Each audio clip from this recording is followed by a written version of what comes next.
Introduction. My story. On the final day of my sophomore year of high school, I was hit in the face with a baseball bat. As my classmates took a full swing, the bat slipped out of his hands and came flying toward me before striking me directly between the eyes. I have no memory of the moment of impact.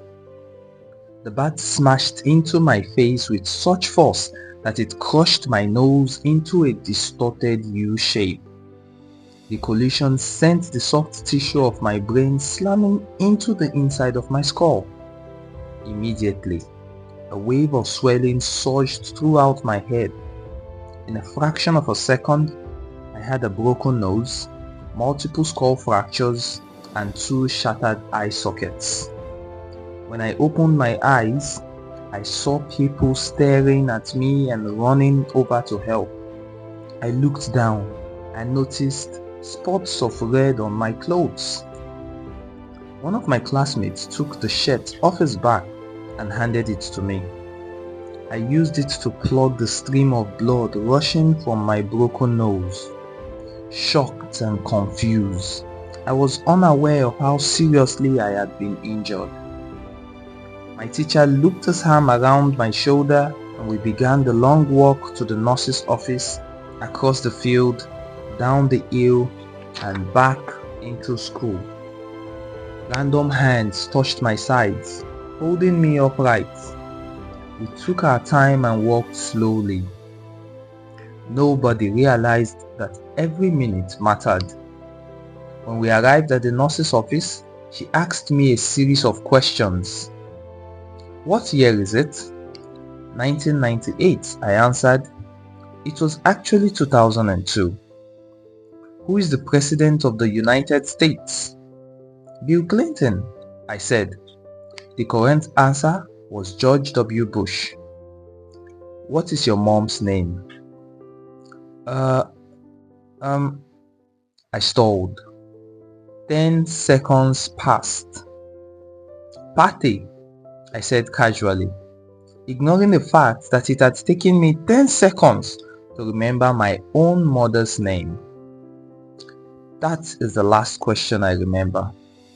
My body was unable to handle the rapid swelling in my brain and I lost consciousness before the ambulance arrived. Minutes later, I was carried out of school and taken to the local hospital. Shortly after arriving, my body began shutting down. I struggled with basic functions like swallowing and breathing. I had my first seizure of the day. Then I stopped breathing entirely. As the doctors hurried to supply me with oxygen, they also decided the local hospital was unequipped to handle the situation and ordered a helicopter to fly me to a larger hospital in Cincinnati. I was rolled out of the emergency room doors and toward the helipad across the street. The stretcher rattled on a bumpy sidewalk as one nurse pushed me along while another pumped each breath into me by hand. My mother, who had arrived at the hospital a few moments before, climbed into the helicopter beside me. I remained unconscious and unable to breathe on my own as she held my hand during the flight. While my mother rode with me in the helicopter, my father went home to check on my brother and sister and break the news to them. He choked back tears as he explained to my sister that he would miss her 8th grade graduation ceremony that night. After passing my siblings off to family and friends, he drove to Cincinnati to meet my mother. When my mom and I landed on the roof of the hospital, a team of nearly 20 doctors and nurses sprinted onto the helipad and wheeled me into the trauma unit. By this time, the swelling in my brain had become so severe that I was having repeated post-traumatic seizures. My broken nose needed to be fixed, but I was in no condition to undergo surgery. After yet another seizure, my third of the day, I was put into a medically induced coma and placed on a ventilator. My parents were no strangers to this hospital. 10 years earlier, they had entered the same building on the ground floor after my sister was diagnosed with leukemia at age 3. I was 5 at the time. My brother was just 6 months old. After 2.5 years of chemotherapy treatments, spinal taps, and bone marrow biopsies, my little sister finally walked out of the hospital happy, healthy, and cancer-free. And now, after 10 years of normal life, my parents found themselves back in the same place with a different child.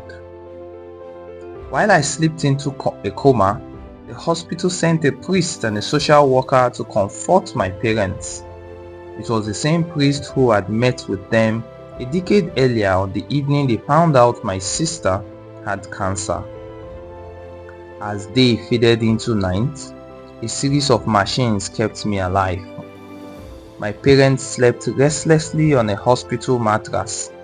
One moment they would collapse from fatigue. The next they would be wide awake with worry.